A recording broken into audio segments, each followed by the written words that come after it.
Hello, Bryce Tubbs here. Today I'm just going to be talking about what causes most people to struggle in business. Now, so I launched my accounting firm, and that was one of those things where everybody told me not to do it. They're like, you need to have like 40 years experience to do that. Like everyone who you're going against, they've been in business for so long. Like, dude, you need to know a bunch of people. Like, you have to have this huge audience, this huge like network. Like, you haven't gone to a networking event ever.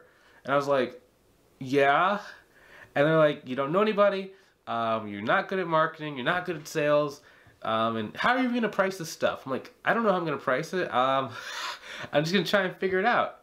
So for the next like 6 months, I did 3 main ways of trying to get clients. Actually 4 main. The first one was blog posts. I'd make a blog post a month. To be honest, I actually didn't even write the blog post. I went on Google. I found whoever was ranking for the top one, and I just copied and then tweaked it a little bit, then pasted it. I'm not proud of it. Don't go tell the internet police that, But that's what I did, because I didn't really know how to do marketing. Everyone told me I sucked at marketing, so I was like, okay, well, these guys are ranking the top inside of my town, so maybe they know what they're doing about marketing. So I would copy this. That was number 1. Number 2 is I would go to networking events. So specifically, I would go to networking events, and I would have this.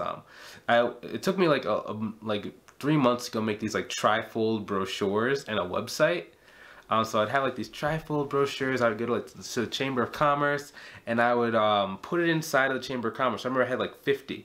To this day, 7.5 years later, I started my accounting from 7.5 years ago, but to this day, I go in there every 6 months to a year, and I still see them in that same exact place.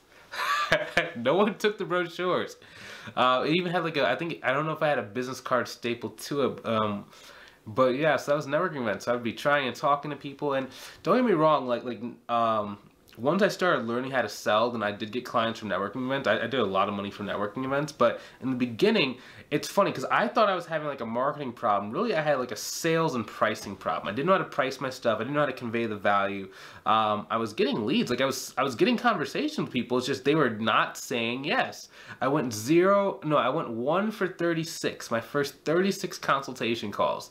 A consultation call is basically where it's the person says they need an accountant, they need a bookkeeper, and they're basically saying, you're basically auditioning. It's almost like an interview, like a job interview, only for your business. We call them consultations.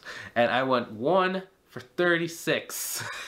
And it wasn't until number 36 that I got that one. So I went 0 for 35, and it was so hard. And the only reason that I got that first client was because the person said no, but then they called me back and they're like, okay, we'll go with you. You're the lowest price. I'm like, oh. So I was the lowest price for the cleanup. And yeah, it was rough.